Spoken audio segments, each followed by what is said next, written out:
Okay. Hi. Welcome to the interview. And imagine yourself as a product manager at YouTube. How do you want to improve YouTube? YouTube. Okay. Can I have a couple minutes to sort my thought? Yeah, sure.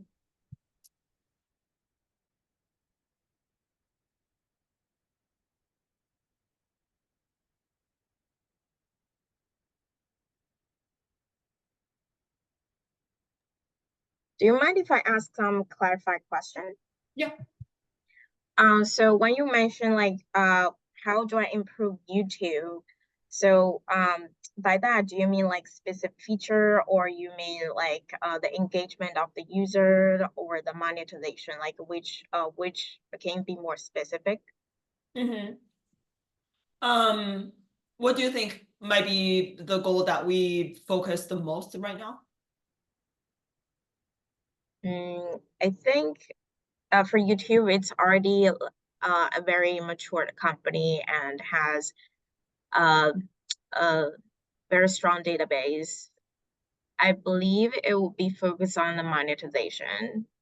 So can I assume that would be the how to make the monetization better, improve that? Yeah, we could talk about that. Okay. Um, Let me think about it and get back to you.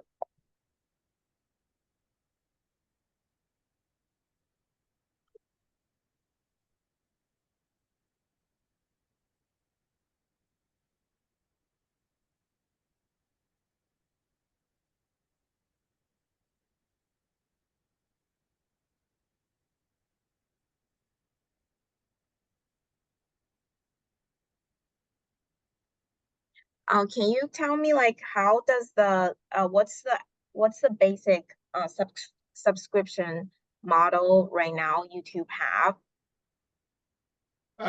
You mean for consumers? Yes, Right now we have YouTube Premium. a free premium? Three? You mean three or free? We have YouTube Premium. Oh, just YouTube premium. Okay. Okay, so for this improve the monetization, I would say maybe we can improve the revenue per user and provide different discount for the user that being actively using our app for a while. And also we can create some purchase. And we can also come out with the purchase per year. Like for example, if somebody gonna sign up and pay the premium per year, and some of the people gonna pay it for monthly, and we can encourage those who pay yearly, then give them some more discount, and also give them referral options if they recommend to their friends, and whoever assigned it up, they're gonna get some credit back to their accounts. Um, yeah, that would be my first two prioritized solutions. Okay, let's stop there. You want to tell me your thought process, Okay. right? And I don't specifically care about your solutions.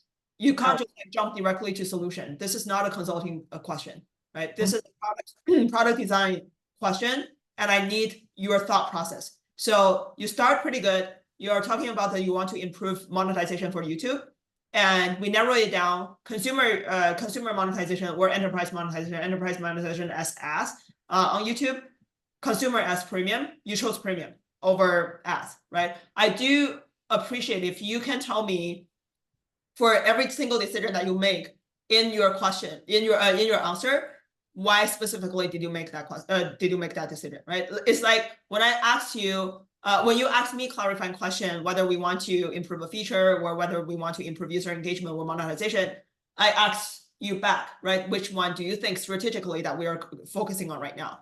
You tell me that you think that you are focusing on monetization. If you can add like 1, 2, 3 reasons, that would be perfect. You like slightly touch on reasons, which is good. At least you have your thought process.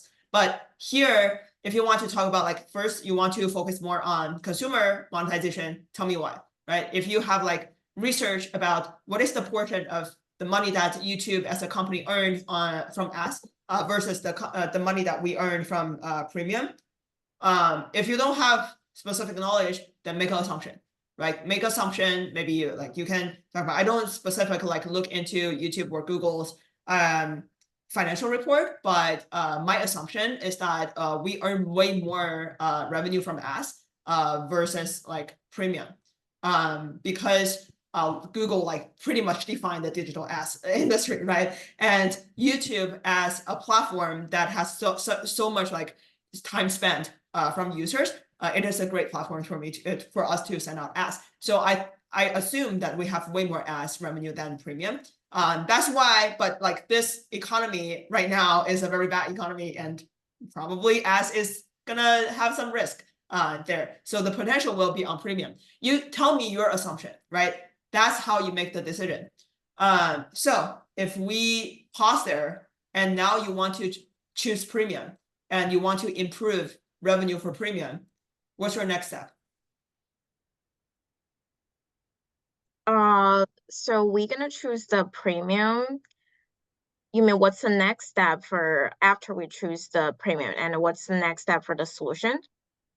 Yeah, right now you want to choose like to improve premium monetization, right? That was your decision you made from your answer, Yeah. right? So Yeah. now if you want to improve the monetization for YouTube Premium, and you want to get to your solution, right? But you have to start from member problem. Oh, you mean like a member problem? It's like a member pain point. Yes. And then, oh, okay. That's how you how you approach a product design question. Oh, okay. So I was thinking I put out two solutions. One is revenue from the revenue per year, revenue per customer. Yeah, revenue per customer and the purchase per year. So I want to improve from these two perspective. So Now let's how? forget about your solutions now. Okay. Back to member pain point, right? You don't have a solution now, right? Mhm. Not to mention that the solution that you mentioned are already in like existing feature on YouTube. You're basically talking about billing and like billing process and checking out process, right? You can have like annual checkout or monthly checkout. It's like a very typical trick, or like discount, right? Discounting. This is a very typical trick for like improving the revenue, but we're not talking about that right now. Now, from a product manager perspective, you tell me why people are not paying for premium. Okay, so people pay me for the premium, paying for YouTube, so they want to get more exposure um for their own ID. Like everybody who use YouTube would have their own profile. So they definitely want to get more click, or they want to get more exposure for their own profile. Um, that's my thought. Some context. Are you a premium subscriber? Nope. Okay. You can go to YouTube right now. It's fine. This is a like open brainstorm. Totally get it. Sometimes the interviewer bring up a question that you like to bring up a product that you never use. And you can just go to like Google YouTube Premium and see what is the plan detail. So some context there. The plan detail is mainly about consumer side. It's not about creator side. Okay, consumer side.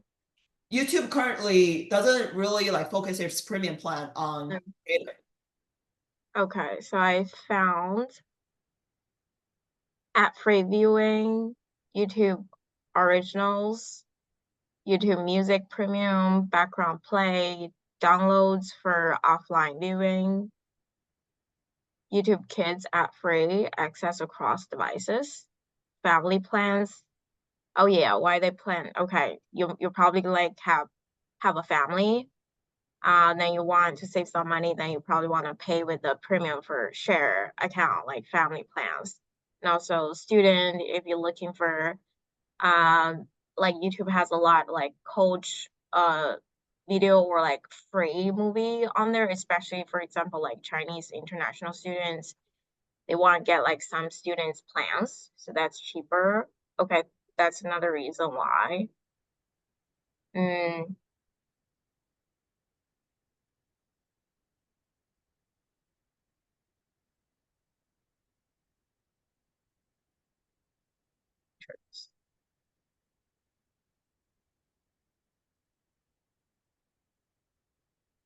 okay.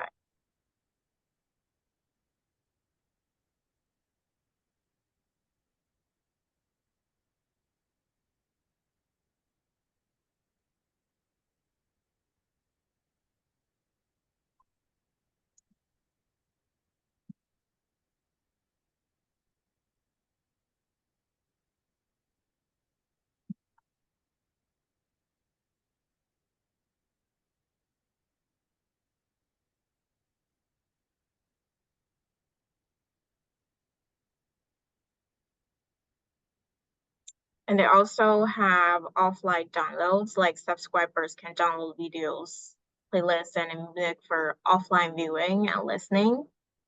So this would be beneficial for user who want to watch and listen to content without any internet. Okay. Okay, I think I'm done with my research with the print. Yeah. Now that you know the plan details for YouTube Premium, think about this, right? You want to improve revenue for YouTube Premium. And now you have basically two like directions to approach this. One is for brand new users, why didn't they sign up? Right? Okay. And the second is for the existing subscribers, if they stop signing up for premium, if they stop staying on premium, why did they churn? Right. So you want to break this problem down and to like multiple directions, why people are not staying on premium and why people didn't sign up for premium.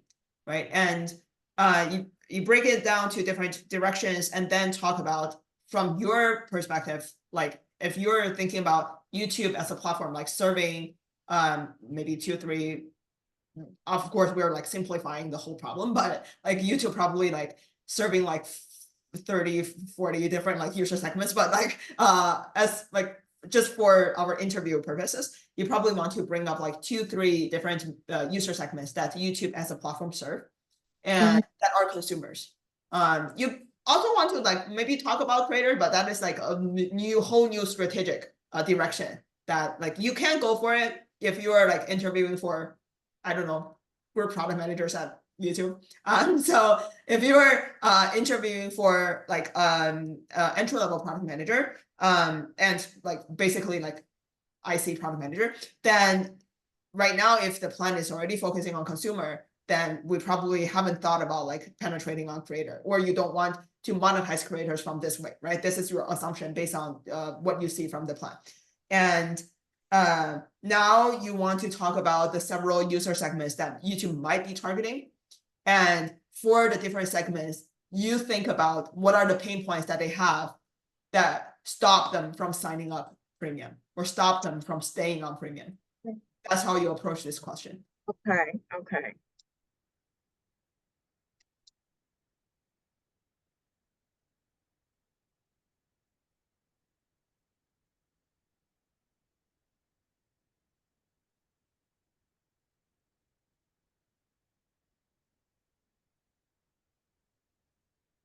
So do you recommend, you mentioned there's a consumer and creator. So for answer this question, do you recommend actually add a creator or it actually complicate the answer? It depends on which level are you talking about that you are interviewing. If you're interviewing at like a manager level, then I think you could explore a little bit on creator side. Okay. I think you could simplify this problem by looking at consumer, because this is like what we assume right now, right? Like because the current plan is targeting consumer, then our assumption is Google hasn't thought about monetizing by like through premium on creators. My guess is because YouTube is like such a big ecosystem, they have like multiple programs for creators, like to onboard, to like help them monetize, right? They can monetize from creators in 100 ways. Signing up premium is not the best way for creators. Some of the creators might earn like millions of dollars every year from YouTube. Some of the creators probably just like earn like $1,000 per year, right? So it doesn't make sense for you to have a single plan for all creators, no matter they like earn like $1 million or they earn $1,000. You just charge them $60 per month. It doesn't make sense. So that's my assumption. So if you don't want to like make this question complicated, then you can go with consumer. But if you are like going moonshot, right? Right now, I'm going to tell you, YouTube team, a new strategic direction that you guys have been forgotten for like 2 decades. Now I'm gonna go tell you a direction that's gonna give you like billions of dollars, right? You can go for it. Okay. Okay, so from a consumer perspective, like how, let me think about the pain point, like how can stop them from signing up. Can you give me a couple minutes to sort my thought? Yeah.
Okay, I thought about from two perspectives. The first one for the new user who never signed up, for example, like me.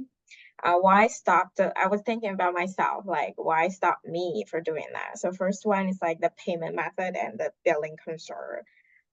That's the difficulty in setting up. Like I don't like get my credit card signed up on different portals. If I can use it free, I will use it free.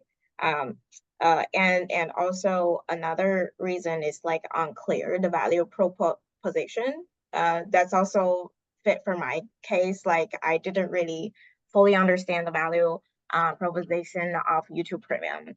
And for the old existing users, there probably some reason, for example, the pricing concern, and they find a subscription fee, like kind of relatively high, or like especially when compared with using the free, and they just want to switch to a free mode, so they're gonna stop cancel the premium.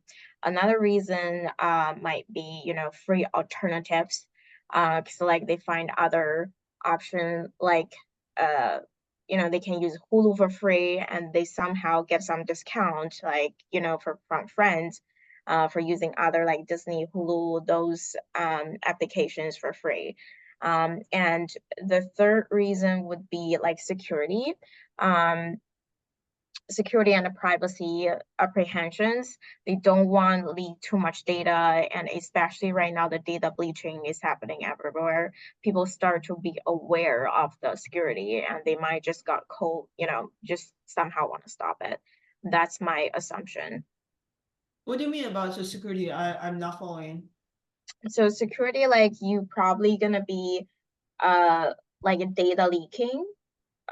You cancel for the existing customer, you already signed up for your credit card and information. And some people feels like right now the digital transformation in the whole tech industry is not so safe. Somehow they just want to cancel the premium or like cancel all the premium for their technology application. That's possible as well. That am I clear? Okay, interesting. Yeah. Like those people mostly happily like it happened to my friends, like whoever like older than 40 years old, like they get somehow over concerned about that, so they start cancel those premium. See, when you talk about these people's demographics, it helps Okay. me to understand where your pain points come from. Okay. So one of the things that like for interviewee, that is like a common mistake that interviewees make during the product design interview is that you talk about the pain point from your perspective. But as a product manager, you shouldn't come from your perspective. Okay. So what you could have done here is, for example, you already have two like directions, right? One is new leads who know nothing about YouTube Premium. Why not they signing up, right? On the other hand, we have existing members. Why are not they saying, right? You are talking about like very general pain points that I have. This pain points pretty much like exist in every subscription model, right? When you talk it pretty well, like for the new leads, the unclear about the value of the plan, right? Like you as a YouTube user, I bet you use YouTube, like, I do. right? Great. But you use YouTube for so long, you don't even know the value of YouTube Premium. Yes. How can I even start thinking about signing up for Premium if I don't even have the knowledge of what does YouTube Premium does? Right? There is no like interruption or no like branding within my user journey using YouTube that I feel like, oh, signing up YouTube Premium is the way to go, right? Yes. One thing that you brought up, and the second thing about payment method, billing, people would want to have multiple ways of like paying for a premium subscription. Using a credit card is not the only option, and a lot of people hate inputting their credit card online. That is also a valid pain point. And for existing members, you talk about three. One is the value is not strong enough. Basically, members come up with the question of, what if I churn, right, from the plan? It doesn't really hurt me. So value is not strong enough. We have other options, cheaper options. They have discount, competitors, competitive landscape, and also the third, security that you talk about. These are very common member pain points, and I really appreciate you bringing them up. But I think you could talk about the pain point in a more detailed way. If you talk about like, oh, I think these are the majority of user segments that YouTube is targeting, and now we are talking about like several million people in this user segment, right? The second user segment, probably like several million people in this segment, not as important as the first one because we don't have a total addressable, as big a total addressable market as the first one, but also super promising. The third one, we have a lot of people like existing in this society, in this world, but we're not penetrating them enough. So these people are not signing up, but we have huge potential, right? Like you could narrow it down to different user segments. And since like right now you're talking about like very high level, like first priority wise pain points, but also it is very hard for you to tackle. If you break it down, for example, let's use unclear about value of the plan, right? For new leads, this is a very high level pain point. But if you can break it down to a more detailed member segment, and now you can talk about, oh, for example, as let's say a young professional, right? What they expect from a YouTube Premium plan might be different with a senior person, right? And as a student, what they expect from a premium plan might be different with young professional, right? You can have multiple demographics and then talk about, by unclear about the value of the plan, for these different member segments, you could choose different ways to tackle them, right? This is a way to show your user empathy. So you as a single individual, you can imagine the different pain points from different user segments. This is a like a skill set for a product manager. Okay. So you mentioned like three: young professional, senior, and a student. Mm.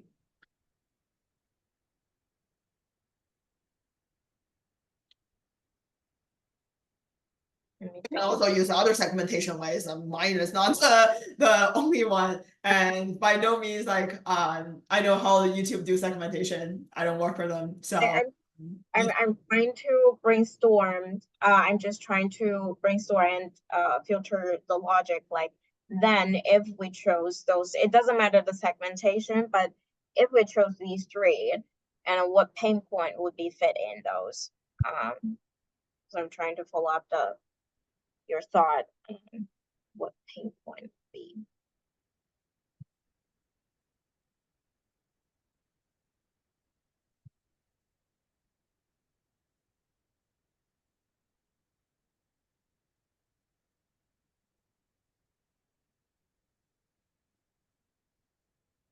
So I do have a question. I did like 1 or 2 mock with friends for the pain point. So when I do the pain point, like most of the time I came out from my own perspective. Um, so do you have like any recommend, for example, I belong to young professionals, but I'm not students anymore. And I'm not senior neither. I would know their like real pain point if I talked to them or did some research or survey. Um, so what's your experience and your suggestion on when you came out the pain point for different segment and how do you actually relate to what they're thinking? Yeah. Like talking with multiple people is a pretty good way. It's just like you don't literally need to talk with different like people from different segments for each single product, right? You just need to know how they live their life. And Oh, the preference. Okay. Oh,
I came out for each segment like one pain point. It's like for young professional, usually they're very busy and they don't want to waste the time of, finding all those topic on YouTube, but they would be prefer if the YouTube can gather and leverage all the data already from their preference they had before to actually send them some seed they are interested, mostly probably some professional networking or like career growth recommendation kind of content. And for senior, the pain point would be the technology proficiency. They're not, get used of doing all the searching manually. Most of the senior people probably still like to watching TV, just sit there with the remote. So YouTube would be need them to um, type it in. Maybe we can, so YouTube can start add some like feature like voice. You can just talk and then it can sense the voice and translate it directly to the keyboard to search, helping them to search. Um, or create some like manually, you can use the manual typing kind of drawing kind of remote to, help them to skip the step they need to typing on a keyboard. And for students, young student, I would say the content is definitely more will help attracting them. But if the content is not really attracting them, they're not going to sign up. And also the pricing for students, sometimes they don't want to pay for those premium. That would be the pricing. Yes, that's a 3 pinpoint from my perspective. Okay. This is way better. And when you so you can see when you narrow it down, you can come up with more pinpoints, right? Yeah. For example, for the young professional not having time, like efficiency is a high priority for them. And for like senior people, you brought up a pretty good point of like senior people are still used to like watching TV, right? This is like their habit, their pattern, right? And now they have to watch YouTube on like laptops. They want to use it on connected TV or like other surfaces, right? So currently the experience on the TV side, for example, for YouTube is very bad. And I've never like really seen like a senior person to successfully use YouTube on the connected TV by themselves. It's a very confusing experience. So you brought up a pretty good point, right? Like after you do more detailed segmentation, one trick for just like for interview, it's very hard for you to compare 3 different pinpoints in 3 different segments when you do prioritization, right? Because you don't want to like open the lead so much. Like you need to so for a whole product design process, you need to do divergent thinking and convergent thinking, right? You don't want to diverge it too much because you only have 20 to 30 minutes. And you want to show your skill set, show your thinking process in that 30 minutes instead of really giving such a comprehensive 3-year strategy plan, right? So it's rather hard for you to compare like 3 different pinpoints from 3 different user segments. So what you could do is you could do a prioritization from the member segment side. Like when you talk about like young professional students and senior people, you segment them by either potential, either total addressable market, and do a rough analysis, right? Rough sizing. This is like basically what subscription model PMs always do. Like you, for example, let's just like put random numbers here. For example, you have like 10 million.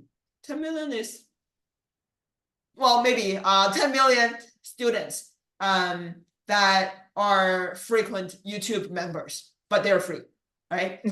And you have like 20 million young professionals that use YouTube like on a weekly basis, and they are free. And there are maybe 3 million senior people use YouTube on a weekly basis, and they're free, right?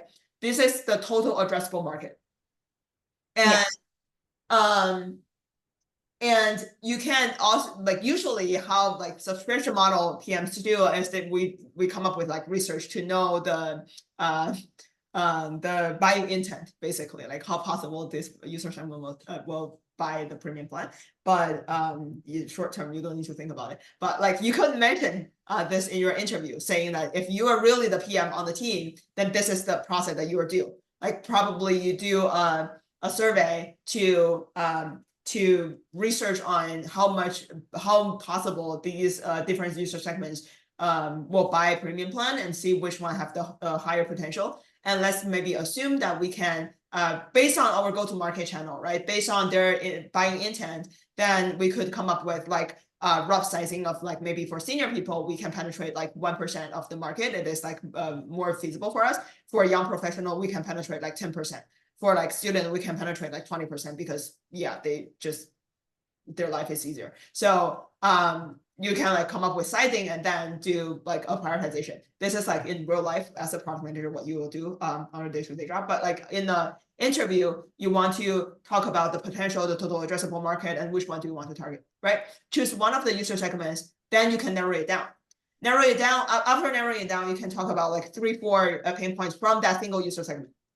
And then it is easier for you to prioritize because now you're talking about serving the same user segment group, right? It's just like simplifying your interview and just complete the question within 30 minutes. This is a trick.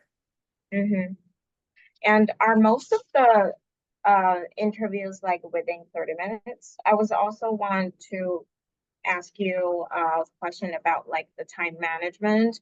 'cause I've been mocking and I've seen people, you know, like one question spend a whole hour. Is it most of the interview like product or case related is like only 30 minutes? That's the most common one. It's That's the most common one. So most of the time when for example, if the interview is like 30 minutes, then you probably spend like 5 minutes doing self-introduction, 20 minutes doing mock interview and doing interview, and then interview questions, and then 5 minutes for Q&A questions. Usually if the interview is 45 minutes, then it is like 5 minutes for you to introduce yourself, 5 minutes for the interviewer to ask some questions about your resume, and then 30 minutes for interview questions. But this is not like one fit for all kind of pattern. So you have to be flexible depending on like what the company's interview style is and what exactly like the HR or the hiring manager told you before that interview to help you prepare for it. The like several hours of like cases, there are several possibilities. One is like it is a brainstorm.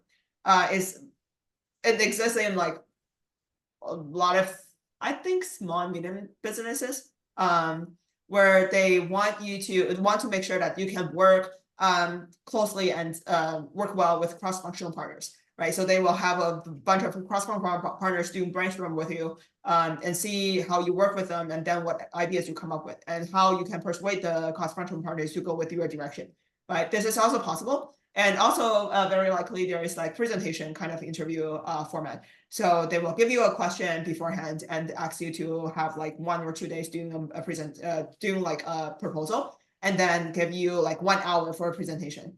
But talking like, given said that the 30 minutes and 45 minutes interviews are most common ones, especially among like software big techs.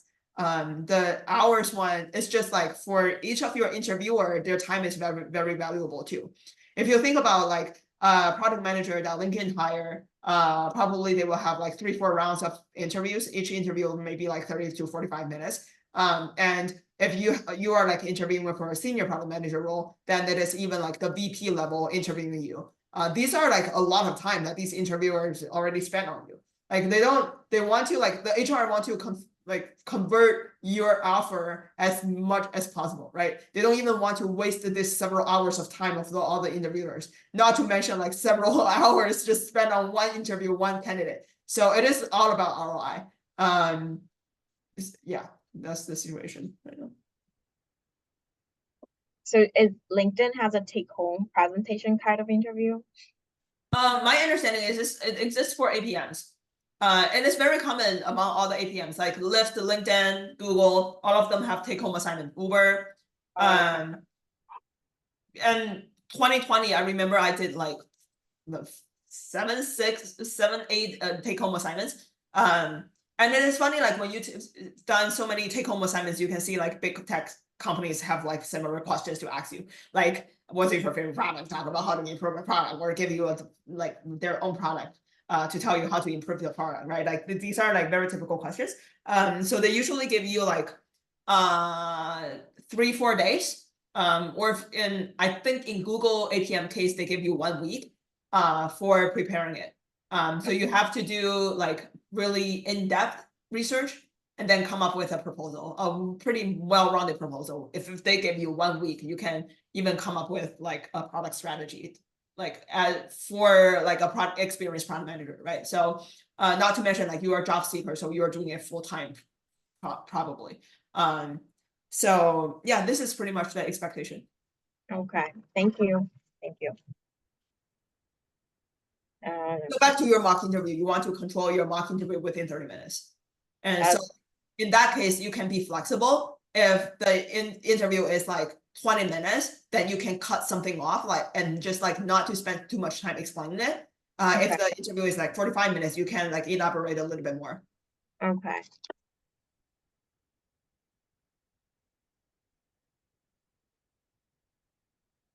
Well, so the interviewer, they're gonna tell you it's gonna be 45 minutes or 30, right? They're not like, Yeah. oh, okay. Okay, so go back to the mocking. Yeah, we're done with the prioritize. Okay, now I get like why you want like during the interview session, you want to do the prioritize, like that's also helping you save some time, actually just clear out their thought. That help you save time, and also prioritization is a very key skill for a product manager. Yeah, I actually saw that.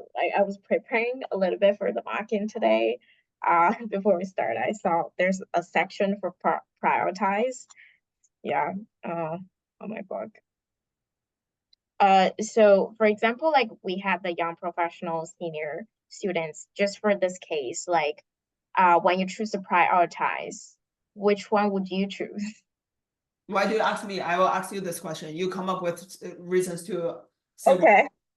Okay, you ask me. Um, uh,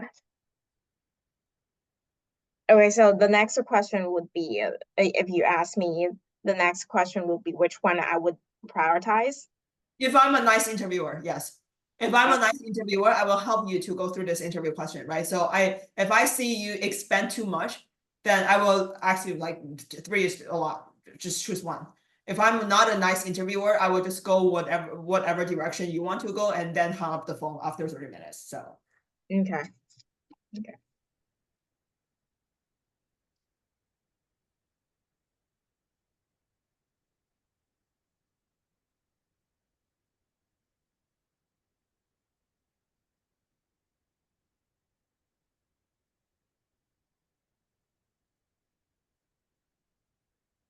So I would, so for example, we have the assumption that young professional have 20 million and senior 3 million and student 10 million. I would choose, and it came out that go to market strategy would be, I didn't, like, for example, young professional came out like 20% conversion. And if seniors 10% and students 5%, so I would prioritize the young professionals because young professional has like a bigger like the a bigger size of the scope of the users, and also with a higher conversion rate. In my So I would say this data is more valuable and useful. Um, and also the young professional would be those has higher potential in future, would be uh, paying for the pricing and not worry about if it's really free, or students would be still have the concern if it's going to be free and they probably don't have the capability of paying the bill.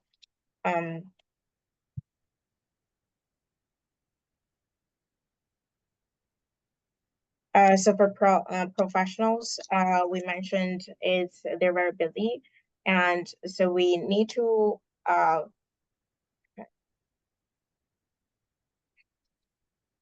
let me clear my thought a little bit. Came out the pain point again.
Okay.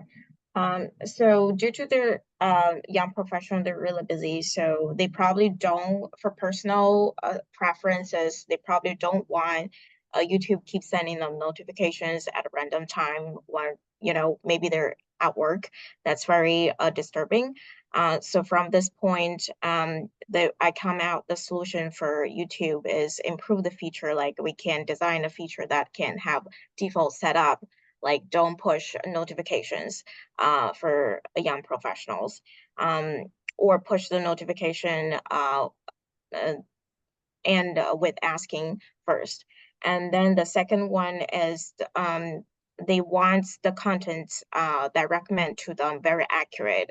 So which this would be needs YouTube have a better algorithm to calculate and leverage all the data they've been collecting from the young professional and make sure it's accurate. So it would be need uh, like machine learning, better algorithm to calculate all the data.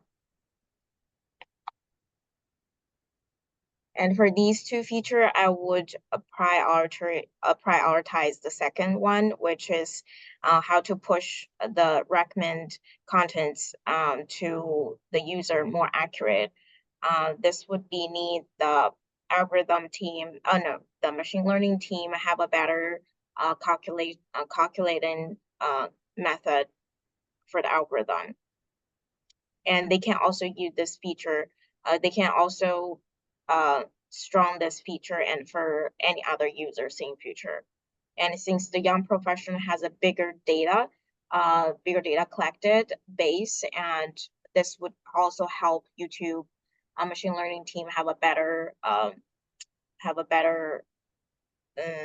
model training, making more accurate. Yeah, let's pause there. So right now, let's just assume that you already did prioritization, right? And you choose that young professionals don't have enough time to choose the video that they're interested in. First of all, I don't see how push notification can be related to this. Okay. You help me understand this. How customizing what push notification I receive can help me save my time. And it's not save time, it's not waste your time. So it's like if YouTube is keep sending it to your phone, you know, it has a bar, it keeps showing up on your phone. It's quite annoying, especially when you're like having a important meeting, and you might get really pissed off then just, you know, cancel the premium. So that's one thing. It's more not save the time, it's more like not waste of time. It's a valid member problem, right? I'm not talking about push notification is not a legit member problem. I'm saying that this solution is not related to your pain point. You start from you want to save time for young professionals to choose the video that they're interested in. Oh, okay, okay. Right. This whole product design question, like this whole interview question, you have to be logical. Okay. If you start with something, just go with it. Don't think about other pain points. Okay. Okay. Or the interviewer will feel like there is like no conversation. Like I can't even work with you. Like I don't know why you go with a direction that you didn't even mention before, right? Like you are chaos, right? So you have to, like, if you start from don't have enough time for choosing the video they're interested in, go with it. And within this pain point, come up with 2-3 solutions. Okay. Then the second one, the contents, we're gonna need a better like machine learning model, algorithm model. So that one is related, right? Okay, that one I have more things to say. Okay, there are 24 participants in this Zoom meeting. Excluding us, there are 22 people.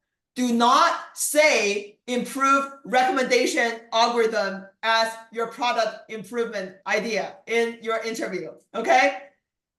These 22 people, just remember this. You can't just say improve the algorithm without telling the interviewer how you want to improve.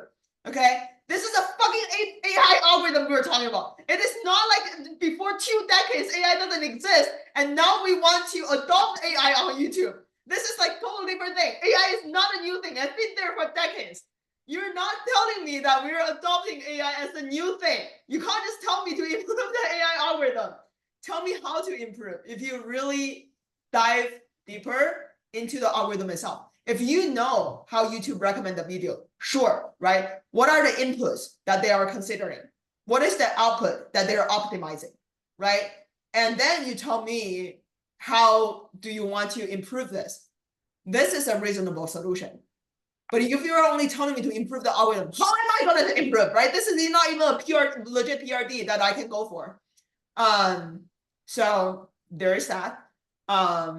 Just a tip, okay, for the 22 people that is in this Zoom meeting. Okay. Okay, but then I figure out like how to make the content more accurate. Well, that's the only thing I can thought about. No, that's your problem. Okay, that's not my problem. Well, that's a feeling I probably chose the wrong pain point. You know, I chose a pain point that I don't know how to catch up. And next step, it happens when I do mocking. No, you didn't choose the wrong pinpoint. You just didn't come up with enough ideas. Okay. And the problem with that is you're not playing with enough product. And when you're playing with product, you're not thinking about it from a product manager perspective. So back to your skill set, basically your lack of product sense. Okay. So this is a skill set that you need to build up. Nobody can have this like from the first day. I spent like hours playing with like apps. I spent like I didn't use Facebook when I was in China. There's no way I can use Facebook or Google or any of the product.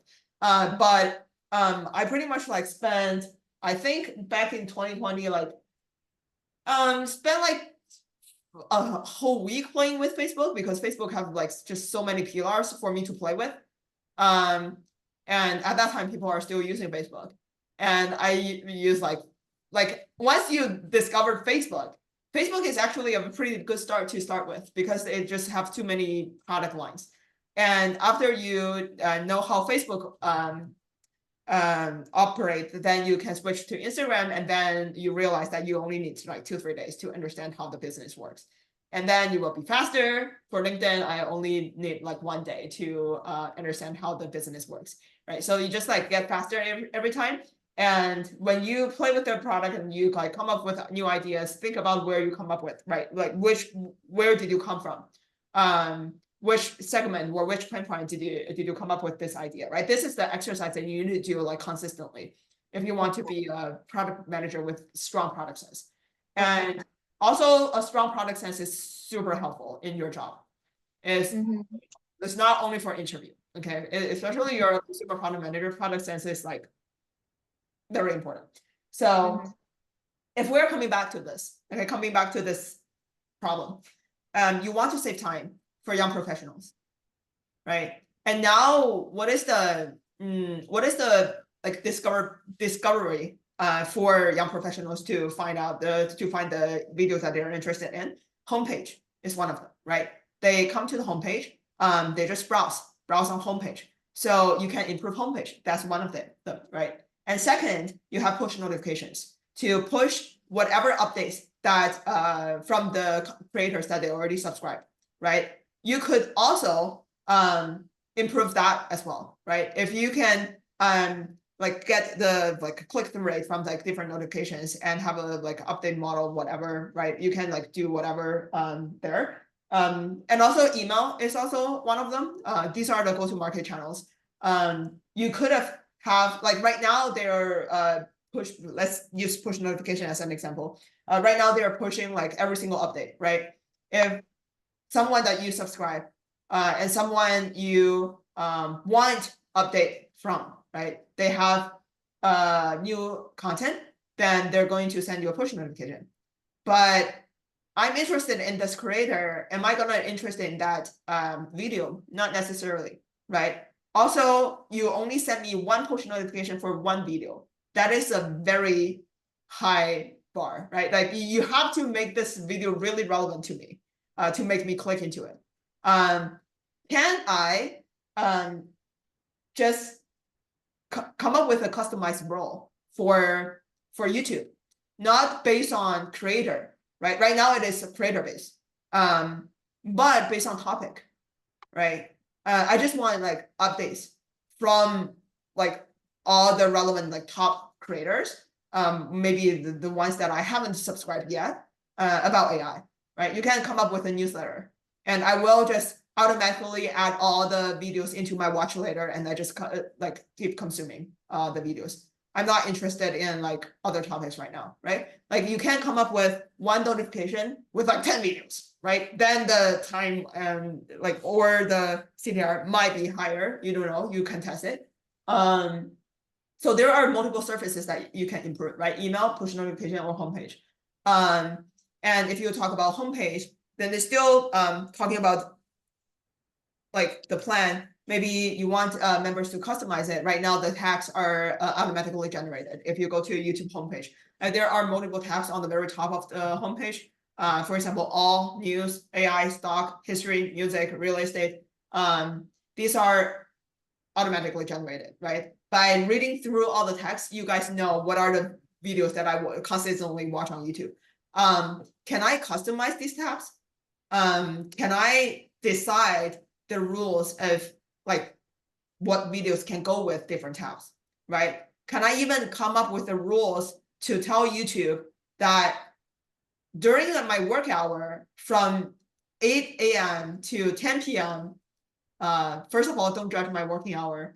I won't be interested in any like entertainment kind of videos, right?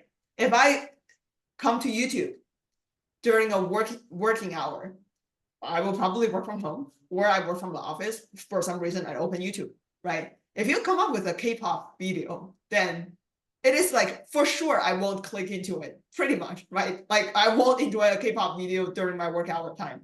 If I go to video, either I want to learn something or I want some specific information, right? So I can tell YouTube, this is the rule that I want to set up for my recommendation, right? Whatever customization you can provide to premium members. So yeah, you can go from different services. For different services, you have different rules to help members to save time. You can also go from like their daily routine. For like email and notification, it's more like their channel to reach out to users, and for homepages, it's more like they come to homepage to browse. So you have like different slice and dice to solve this problem. But don't just like think about it as like a very general thing, right? Also, if you are talking about like the homepage, the feed, to say, like improving the algorithm is not the only thing that you could improve on, right? If you want to save time for them, then we just mentioned like customization, but like even within the algorithm, you could also, for example, lay out the different categories better. And you could also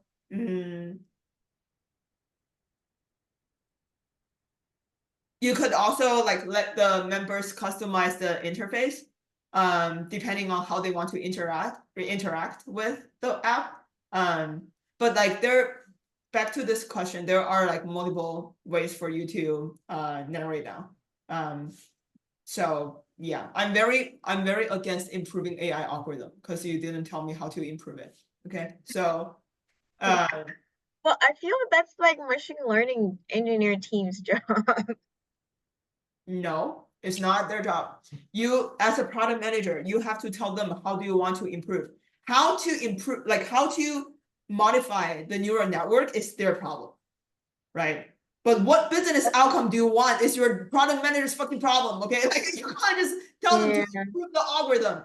Like as an engineer, I don't even know what you want to improve for. Do you want to improve the time that people spend on homepage? Do you want to improve the time that the click-through rate of the videos? Do you want to improve the number of videos that they add in watch later? What do you want to optimize for? I don't even know a metric that you want to optimize for. Yeah, that makes sense. Totally. Yeah. Okay, just interrupt a little bit because I was actually this time when I was searching for a new job opportunity, like I find out, for PM there are so many PM and AI PM, that's what I'm really interested to, but I'm not coming out from an engineer background. So that also caused me confused like what industry of PM I should choose. Like if I chose software, like software kind of, that's also not my strong background. Like that's not what I studied for my bachelor. I did have like 5 years like IoT PM, that's software, hardware, but like for pure software, and also I remember her name is Penny. She was an AI PM like last time she was mocking with you. So if they all coming, you guys are coming from like engineer background. So when you say like if you don't know what outputs there and you're not gonna do this, so that totally makes sense. So it's like right now, like AI PM is like my passionate goal, but that's not what my strong background is. So for this, do you have like any recommendation when I choose which industries PM I should aiming for? My bachelor is like financial management and human resource management, and then I got an MBA. And then, I have experience on IoT PM. Um, do you have any recommendation like which industry more potential, have a better future, higher salary kind of recommendation? First of all, I don't recommend you target AI PM. It's just Yeah. it's just a too rough of a market right now. With all the AI trend going on, AI product manager bar is gonna get higher and higher. Like 2 years ago, AI product manager doesn't even have such a high bar. And right now it's gonna like require you fucking PhD or something, right? Like, so it's yeah, it's like it's the bar is like unrealistic right now. Like if you think about what AI product managers really do, are they like really going into like dive deeper into how to like just like set up the model and like do the real algorithm? They probably don't really need a PhD. But the reality is a lot of AI product managers nowadays are, right? Even LinkedIn, we have AI product managers, PhD in physics from Stanford, right? That was the PM that I previously worked with under Ask. So definitely not AI. AI is just too rough an industry right now. If you want just to become a product manager, I think you still have a shot in software if you want a higher margin industry, right? But based on your background, you could talk about you could focus more on enterprise product and Hmm. on the like on basically the intersection of like hardware or like smart home devices, IoT devices, and software. Or if you want like supply chain management software, then that is also an opportunity for you just to leverage whatever you have from your previous experience and export it a little bit from the to the software. And also looking at company is also one of the this like factors for your decision making. Some of the companies have higher margin, and if they are like a pure software company, right? Some of the companies, if they have like multiple business and they involve like supply chain, they involve hardware, then their margin is going to be a little bit smaller, right? So and also based on your education background, I recommend you to have an enterprise product too. Like enterprise product prefer and sorry, enterprise product prefer people who have like a business background, because you have to like understand the whole like system and business model better. So yeah, definitely consider that. Oh, wait, when you mention enterprise, you mean enterprise product manager? Did you say enterprise product manager? Yeah. Oh, okay, okay, okay.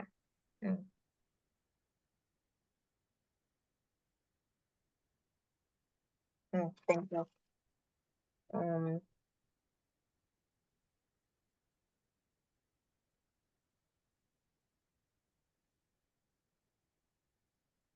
okay, I got a lot notes. And also lastly, um after you come up with solutions, right, you have to have tracking to define the success of your metric, to define the success of your product, right? This is just, we are basically talking about a circles framework in Decode and Conquer. I bet you have read that book. I have this one. No, this book is useless. Go read the Decode and Conquer. Okay, this book is not gonna help you. How do you like answer product? Okay. Go through Decode and Conquer, and you can pretty much know like at least the framework to answer the product design questions. Okay. And then do mock interviews with people from the group. Mhm. You're not practicing enough. Like right now, jumping into solutions, like all the like things that you have done in your answer is like very common mistake that beginners have on mock interviews. Not saying that your like interviews moving forward will have like case-based interviews, but all these like going through products and doing mock interview will help a lot in your future job when it comes to brainstorming and product roadmap and product strategy. Because all of these is like gathering like your product inventory and improve your product sense. So this is gonna be a very long journey for you if you're like transitioning from other industries. But it is a must-have experience. Okay. I do have this one too. This one is kind of okay. See that? Yeah, this one. I think I Yeah, this one has framework though. I just like didn't really memorize all of them. it's already been too long. Last time I read those books is like 2020. Yeah, yeah. Last leap year we're talking about here. But I so if it is from the same author, basically Yeah. then just to like see whether they have like circles framework and like the examples that they have like for, and also for the sample answers on Decode and Conquer or whatever case interviews that you guys are reading, do not go with the answer. If the answer is just a sample. Okay, if you come up with the answer in today's product manager interview, you're gonna get a fail. Okay, for sure. Period. So the bar is higher, the competition is higher right now, the stronger right now. So the bar is different. Okay. So when I, for example, if I got an interview for software work at a PM, so they would really ask, like, for example, the question you asked tonight. So they would ask this question for example, if I want to go to LinkedIn, they would ask me like, how would you improve like LinkedIn like features, like this kind of question. Yeah, there's a website called productmanagementexercise.com. Oh, I do have that one. I have, yeah. Previous interview questions, and also Glassdoor is a pretty good resource too. Yeah, you can pretty much come up with like those big, especially like big techs, product management interviews. It's a pretty standard process. Okay. Okay. Thank you. Did I interrupt you again? You were talking about the tracking of the solution. Yeah, so you have to have tracking, and also like how do you want to go to market once you launch the product. That is the full cycle of your product design question. Okay. So yeah, just like add more practice. Right now you're not practicing enough. I'm not giving like all of you guys pressure enough. I realized that our group 4 PM mock interview group 4 is not as active as our 2020 years mock interview. So please pressure yourself more. This is a very stressful job market. Okay, practice more and talk with more people. Do more coffee chats.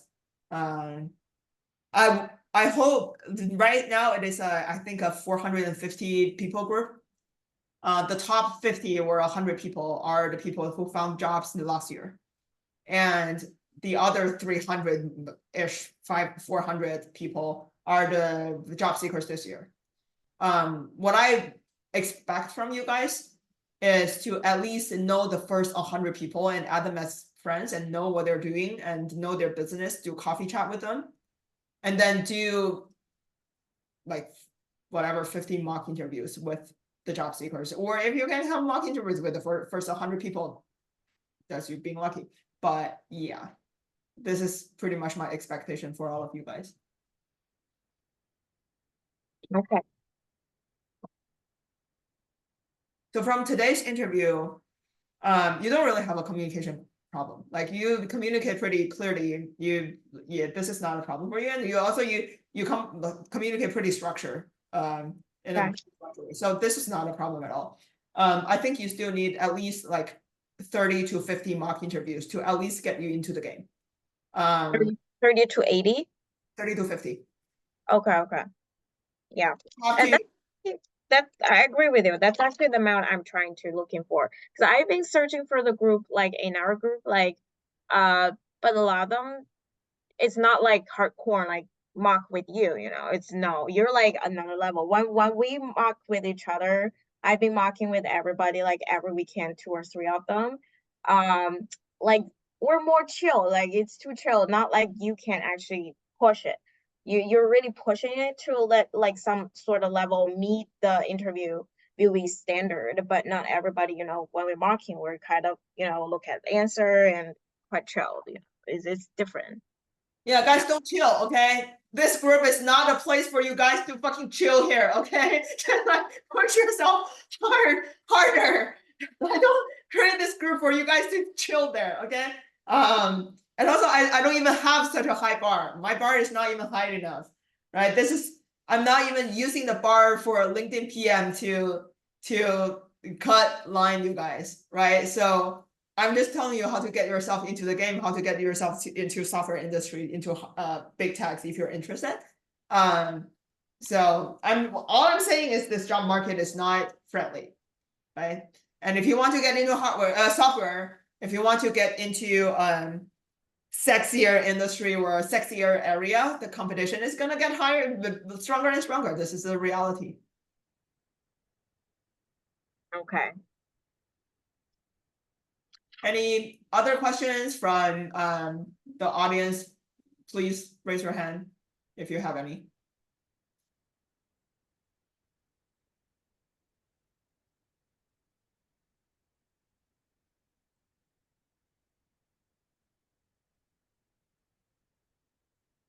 I think somebody asked in a group, curious what the LinkedIn bar looks like. Yeah, I can answer this question first. LinkedIn has, I think, a rather high bar for product managers because LinkedIn is pretty product driven. A lot of product managers ask me the question of like, how do you persuade your engineering team to go with a feature? Okay, at LinkedIn, persuading the engineering team or working with engineer isn't the conversation that we're going to have the most conflict. Fucking fighting with other product managers, okay? Because our job is just to debating and negotiating with 100 other product managers every day.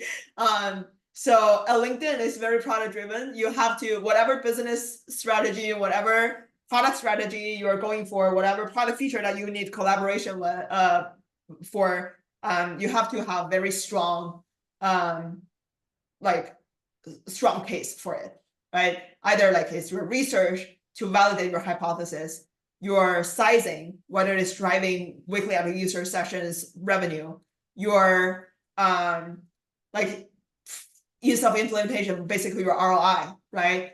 Everything has to be tested by a bunch of people. Not really your cross-functional partner testing it. Yes, they are the guardrails, but most likely it's your product team and other product partner teams like working with you or not working with you, that is actually your client. And if you have an interview with LinkedIn, I remember, at least this is a process for associate product manager. I don't know whether it is true for all the product manager, but like there are 4 factors that LinkedIn is interested in. You can get the more detailed guideline from the HR. But as far as I remember, not the exact word, so don't quote me on that. I'm not speaking as a LinkedIn product manager. I'm speaking as a person who previously interviewed in LinkedIn. So the first one is to build quality product. The second one is to have analytical thinking, something like that, like data analytics. And the third one is have good communication. And the fourth one is have ecosystem thinking. Ecosystem thinking is like very extremely important for product at LinkedIn, which is one huge product with a bunch of product pillars, right? So yeah, basically like for a lot of social medias, ecosystem thinking is very important.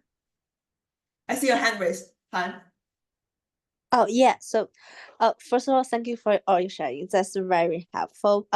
But my question is like, so like I don't have any previous product manager experience. Like, I mean, I did do some project. I also talked to some interns from some tech company, who did PM before, but like they said I'm pretty qualified, but like one thing I'm super worried, like I don't have any product manager internship before. Like I never did PM internship before. But like, so how could I convince, especially like these days the competition is very high. How can I convince, like at least my resume can tell the story that I'm pretty qualified for application, or should I extend my actually my expected graduation should be this summer, but I could extend to next summer, like December. But like, should I find an internship, um or like should I go for the product manager full time directly? Are you an MBA student or not? Sorry, what? Are you an MBA student? No, I'm not. So pretty much the only position that you can target are the associate product managers programs from big techs, or you want to like look at small and medium companies and see if they have an entry-level product manager and they can accept people who like without PM experience before. Okay, I see. And for associate product manager program is a very highly competitive program.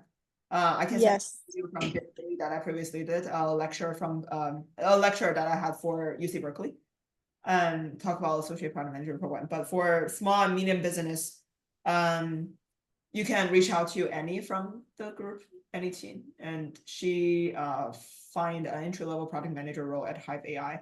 I was only targeting associate product manager program back then. But her background would probably computer science, right? Yeah, if you're not computer science, then it's more competitive in this market. I see. Like way worse than in the market. Okay, I see. Thank you so much. I'm gonna stop the recording first.